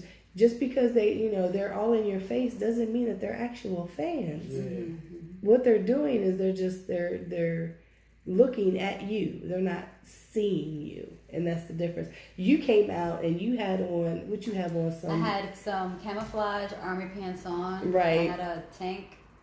Right. Bodysuit tank and some heels, and I had the wig on. Right. Right. So you had a very sexy look to you, but you were covered. Mm-hmm. You know what I mean? And then you just commanded the attention of everybody. So like I said, there's ways of doing it. It doesn't affect men, well, except for Ja Rule. Ja Rule, a year ago, I covered a Ja Rule show, and he came out and he had on his sweats. He had sweatpants on, had a sweatshirt on, and he's rapping. Got hot, took his sweatshirt off, had a t-shirt on, got to see how he's been working out. I was like, okay. Next thing you know, the shirt came off. He had a tank top on. That came off, and I was just like, forget the music. I'm just looking. I was just looking. And then I was like, I caught myself. I'm doing exactly what guys do to females. But it didn't matter because he looked really, really good. But, you know, guys don't have that kind of, you know, problem. Not really a problem, but the issue of somebody not listening to you or watching your performance for you. Whereas a female, you know, and there's a lot of females that think they have to be out here and be a Nicki Minaj. It's difficult for a female to be actually taken seriously. Right. You know, which is why every time before I perform, it could be one person in the room. What? Oh, time? It's 8:42. And now you want to wrap it? Want me to wrap it up? No, get to their songs. Well, I was going to play this song. See, somebody come and I'll get just Jay. finish it up. It could be like one person in the room, 5, 20, Right. 100, and I still want to put on a show, just Right. as if I was worldwide. Right. And Because that's just who I am as an artist. well, that's the way it's supposed to be. Whether it's 5 people or 5 million, you know, you still have to carry it. So my, let's say it loosely, my boss, my engineer, he calls me his second wife. So is when you're working with someone. Oh, he's been saying this for years. He introduced me to his wife that way. He said, "This is Lisa, my second wife," and I said, "What? No." She's like, she should have shook his head. She's like, "Whatever." She pays him no attention, but she knows. So we're gonna play the next 2 songs because Jay's like, we got to get to these songs because it's getting late. He knows I just like to talk. So we're gonna listen to, what is it? Biggest Mistake. Biggest Mistake. The Biggest Mistake is going to be out on YouTube soon. Sara Yes. C. And Streetlights. So we're going to listen to those, and then we're going to come back and close out the show. It's In the Spotlight. Your girl Lisa, the Baltimore Paparazzi, Power 4.4 Radio. And make sure to subscribe to my YouTube channel, Sara Z.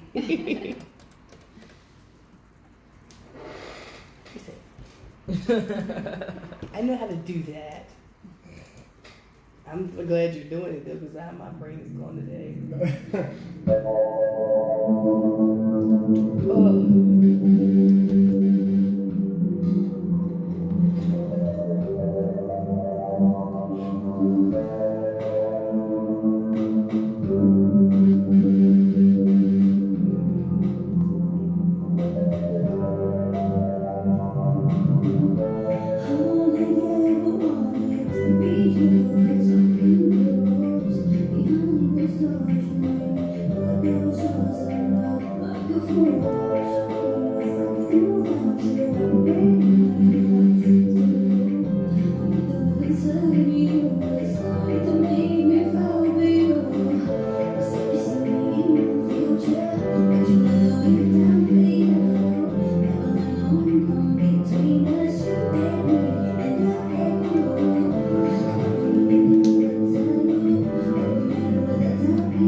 Looking crazy in your arms, I fell off.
this here. Ain't nobody hitting this shit.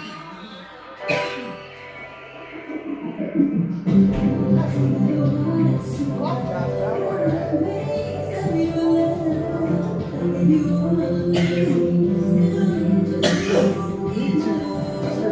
That's your emergency.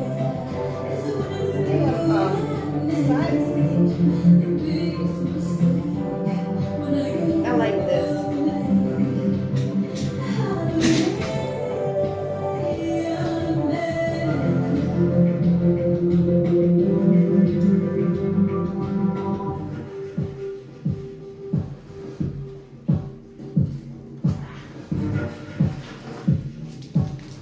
Made no sense for that pocket to be like that. That heavy? That damn deep. I like how it went off. Hmm? I like how it went off. Thank you. That's my producer's idea. It was like a heartbeat. Yeah, definitely, yeah. When you showed me it, I was like, I love that. I was like, that was dope.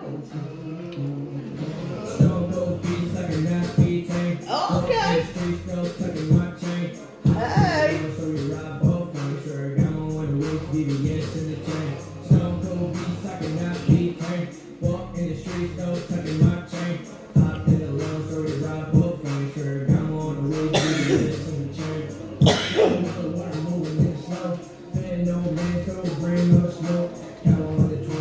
I got paper towels. I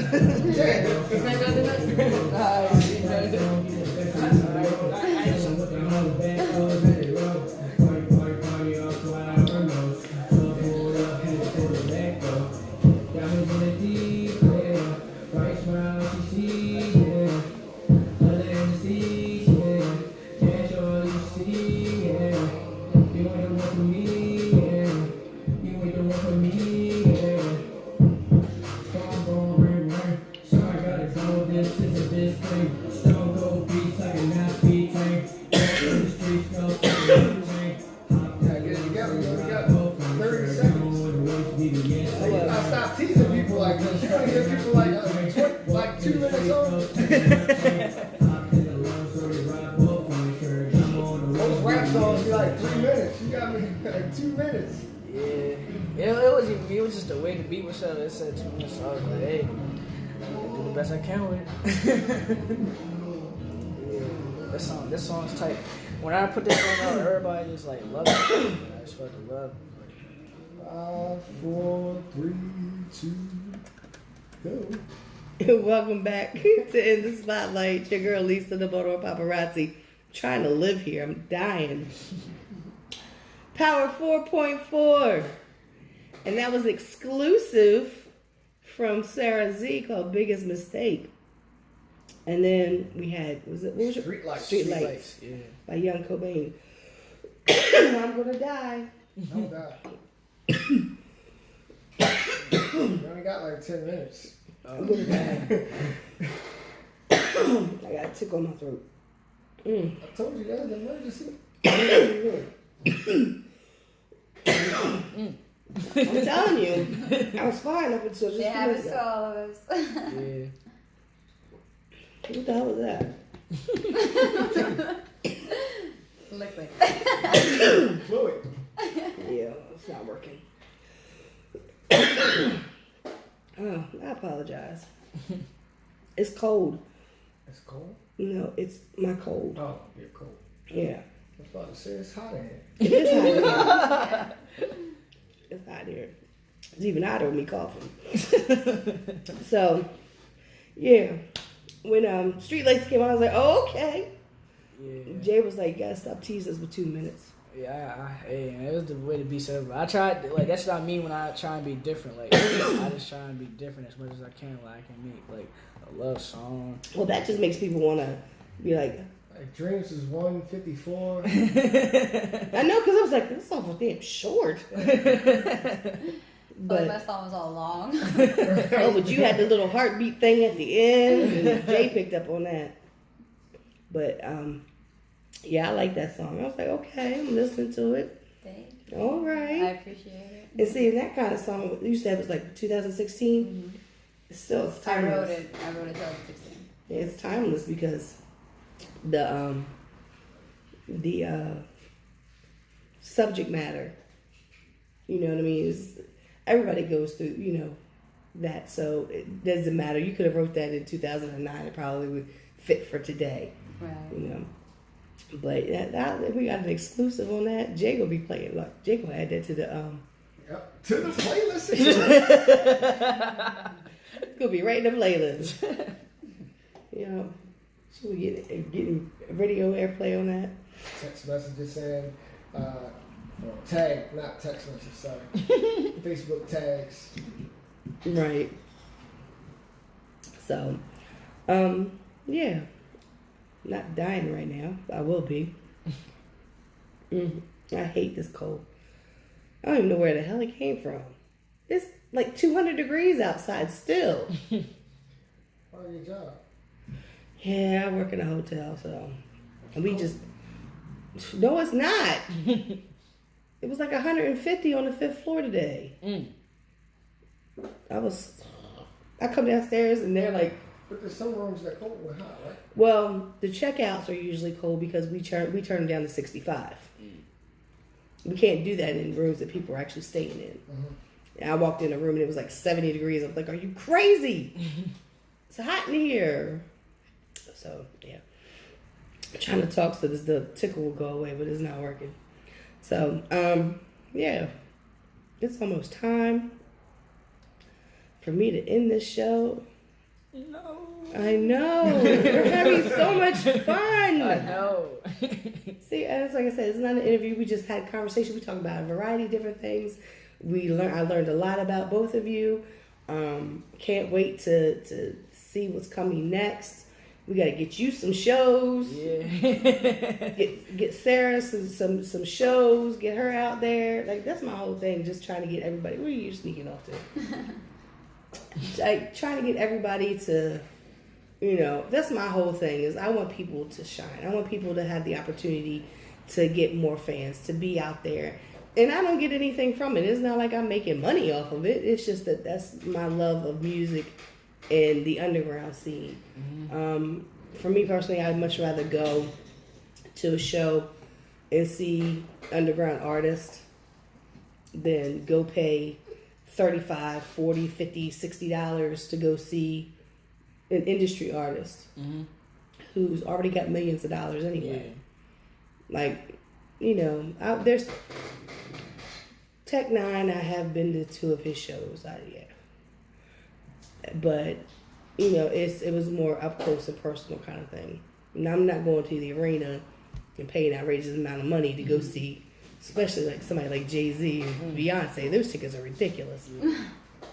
But that's always been my thing is the underground artists. Because you guys, you're trying to get to that level. Yeah. Right. So when you get to that level, it's like fly from the nest. There you go. Yeah, because a lot, like, flying from the nest, but like, there's a lot of people that don't even think about flying from the nest. Because there's a lot of people in our city that think they're like Playboy Cardi or something like that, like Jay-Z or something like that. Like, bro, you, like, how you gonna try and be like, you the biggest thing out here and you don't even got people, like, you don't even got your local people behind you. Like, that's how they think they big when they don't even got their locals behind. Like me, I just try and build my locals so I know when I go somewhere else, like, I got my city behind me.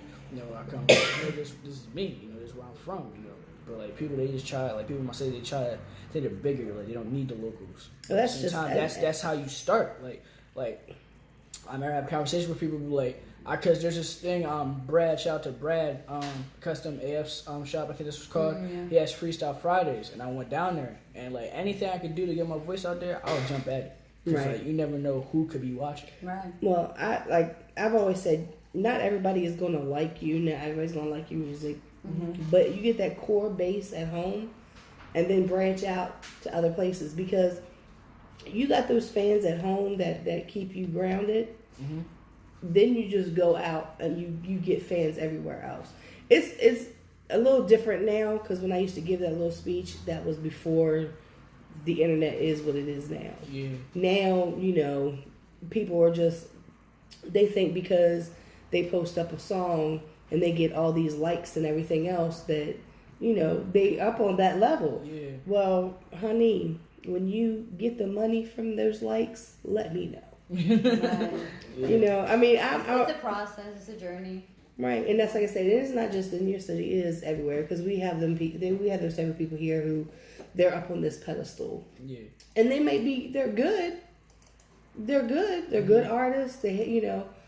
But their ego is way up here. Way up here. Like, And Kanye or something, like, nah, bro, chill. Like, there's only one person I know in the city that got locals like that, and like he be making moves. I'm not gonna say no names, but like he know who he is. Like he be making moves. Cause I be around him. Like my cousin, like I be hanging with my cousin and him, and I be around him. He be making moves. Like that's the only person I know that be make moves like that. So just for someone to come up to me and try to think he's the most out here, I'm like, bro, like nah, like you ain't been around like I've been around, bro. Like I've seen this person, from not from day one, like, but just me being around him, right. Like, cause I remember my first time I met this guy, like I remember I used to watch him perform cause I remember opening up for Lil TJ and I watched him perform, and like he had the crowd jumping, all of that, and I was like, he got locals, and like the city is really behind him, Right. and then for someone to come up to me, talking about some, yo, man, I'm better than it. Man, you ain't got your locals behind you, like. And that's an issue for me when somebody says, "Oh, I'm better than." Yeah. I don't like people like arrogant. And they can start for 2 days and think they Jay-Z or something like that. Like, bro, like if you really that nice and you better, like you good at like 2 days and you just start rapping, yeah. Right, exactly. You don't have to boast about anything. It just speaks for itself. Yeah. Right. So, well, I thank you both for making that trek down here and coming through and sharing music and sharing information and, telling me who you are. I know for a fact that both of you are on a path that, is far from, you're on your way, you know. Thank you. So, keep us posted on projects and songs and music. Like I said, Jay's got we got the music on the computer, and when they integrate music and whatnot, I'm sure that I don't know how all that happens. I'm not privy to that information or how that works. He's just shaking his head. Yes. I wish y'all could see him. He's shaking his head. Yes. So, like I said, I thank you guys for coming through. Oh, no problem. It was such a pleasure meeting you guys. In May, it's a pleasure meeting you guys here tonight. Safe travels back home. Thank you. Thank you. We gotta find some cool airs from somewhere. So I thank everybody for tuning in. Yeah. On the Live 365 app, Power 4.4. Go follow their page too, man. Baltimore Paparazzi, man. Like if I ever blow up, I know that like they're the first ones that did it. This is my first ever interview. I feel comfortable because I thought I was gonna be like nervous. Like I thought they was gonna like ask me like just I don't know. I just felt like they was gonna ask me like some questions. Tell them your Instagram. Yeah, tell them. Follow me on Instagram, genre 777. Just GENRE 777, genre 777, and you can follow. You also, if you go on my page, you can follow other of my friends. I'm not really gonna say names because I know y'all got to go. But Sarah, where can they find you at? They can find me at _VYNTAGE. That's vintage on Instagram. On Facebook, I'm Sara Z. Sarah with no H at the end. On my YouTube channel, you can subscribe to my channel, put on the notification bell because I have a music video coming up in a couple of weeks. So yeah, YouTube, Sara Z. I appreciate all the support. Y'all go and do that. Go to the Baltimore Paparazzi YouTube channel, subscribe. That's where all the interviews from the past, the present, in the future are going to be at. Hopefully you give us another interview in the future, yeah, for real. Right. Hey, for real. Together. As long as I'm still around, So next week I have Brian Lyrics coming through, and Kid Kong hit me up just before I left the house talking about when can I get my flyer.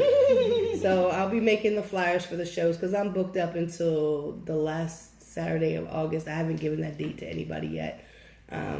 I gotta give it. I think I'm gonna hit up. I got 2 people who I owe interviews to, so I got to hit them up and see who can make that date. And then I'll be booking for September. I don't play around when it comes to interviews. Those dates fill up quick. So thanks, everybody. Like I said, next week I'll be here with Brian Lyrics. That's going to be a funny interview because me and Brian just act goofy. So, like I said, tune in. I ain't got nothing to read.